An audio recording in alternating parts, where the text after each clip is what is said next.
Asia thay lâu mi râu sung lôi này tuกันsi a me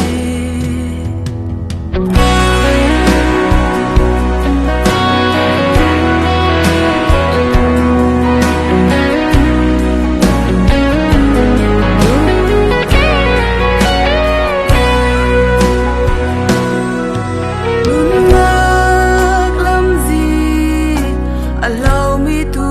roll to Jisui du do zang fanakin nunak lam zinin pe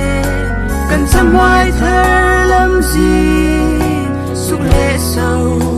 man si akung tu zau man lo tu hal tha zi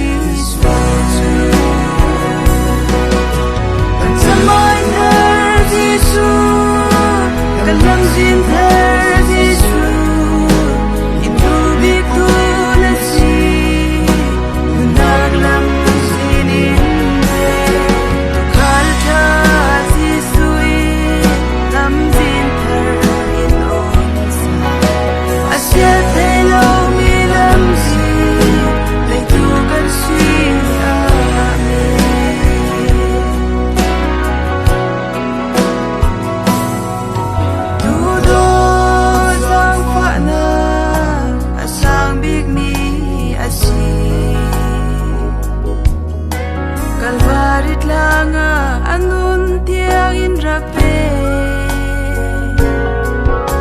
kamun lun in tiasa min thar in pe afasi da rau mo la ka rau sung loi bi nei tu kan si a kan samai thar jisu kan lam sin thar jisu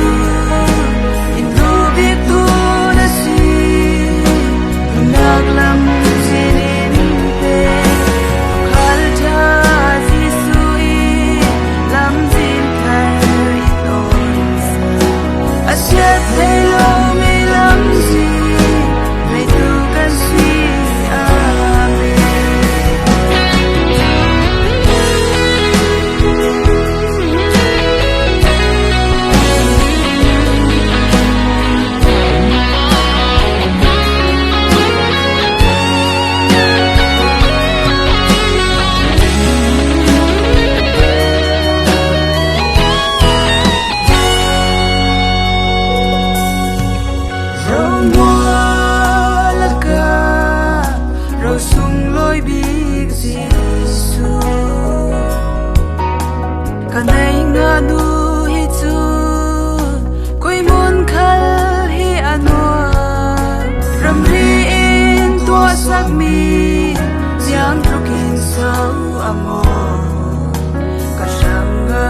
ro sung loi amoi big mi asi